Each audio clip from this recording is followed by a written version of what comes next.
யுத்தம் செய்து பந்துக்களையும் மித்திரர்களையும் கொல்வது பாபமல்லவா என்பது அர்ஜுனனின் கேள்வி. நமக்கும் அர்ஜுனன் கேட்பது நியாயம் போலத்தான் தோன்றுகிறது. ஆனால் கிருஷ்ண பரமாத்மா பகவத்கீதையிலே இதற்கு வேறு விதமாக விடை தந்திருக்கிறார்.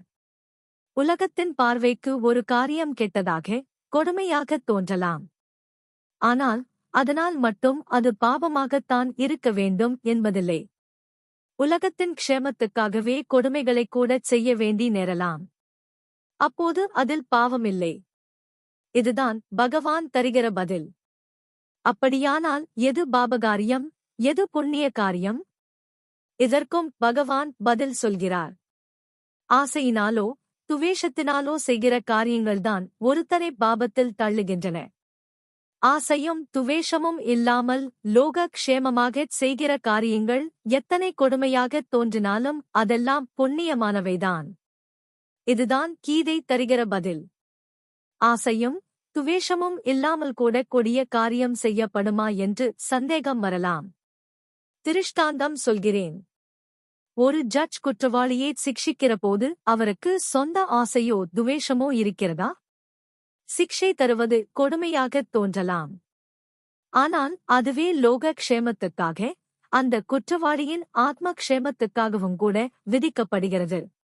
சாஸ்திரங்கள் நம்மையெல்லாம் இப்படித்தான், இது இதைச் செய் என்கிற விதிகளாலும், இது இதைச் செய்யாதே என்ற நிஷேதங்களாலும் கட்டிப் போட்டிருக்கின்றன.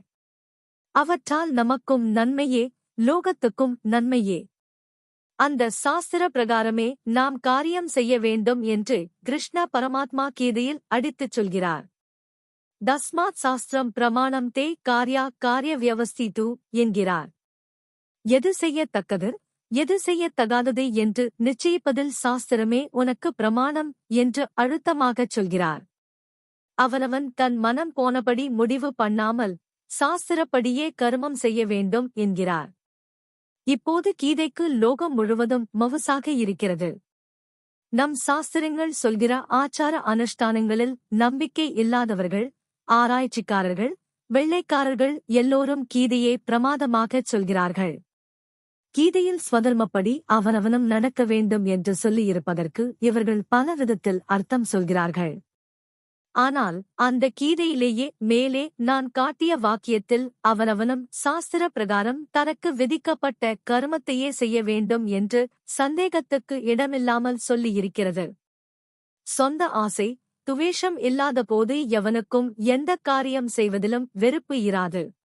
ஆசையும் துவேஷமும் போய்விட்டால் எந்தக் காரியத்தையும் அன்போடு செய்து கொண்டு ஆனந்தமாக இருக்க முடியும். ஆசைக்கும் துவேஷத்துக்கும் காரணம் அகங்காரம். அகங்காரம் தொலைந்தால் எந்த காரியங்களுக்கிடையிலும் உயர்வு தாழ்வு தெரியாது.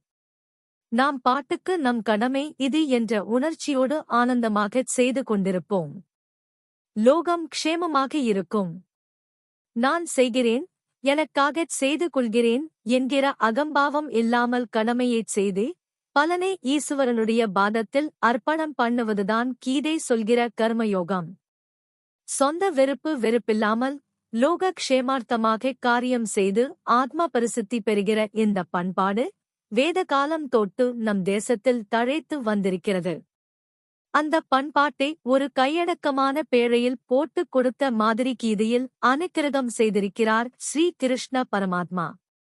இந்த உபதேசத்தை நம் வாழ்க்கையில் ஒவ்வொரு காரியத்திலும் உரைத்து உரைத்து அலசி பார்க்க வேண்டும்.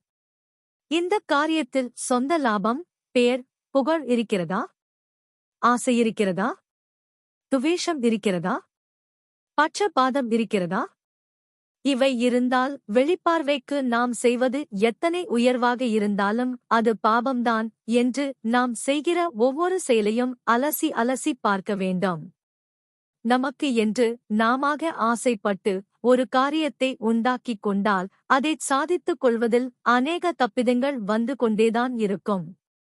அதனால் அவரவருக்கும் சாஸ்திரம் வைத்திருப்பதே காரியம் என்று ஸ்ரீ கிருஷ்ண பரமாத்மா சொன்னார் போல் அதையே பிரமாணமாக வைத்துக் கொள்ள வேண்டும். சமமான அன்புடன் இருந்து கொண்டு சுத்தமான எண்ணத்தோடு அவரவரும் அப்படி தன் கர்மத்தைச் செய்தால் சமூகத்தில் போட்டி, பொறாமை, சண்டை, சச்சரவு எதுவுமே இருக்காது. லோகமே இன்பமயமாக இருக்கும்.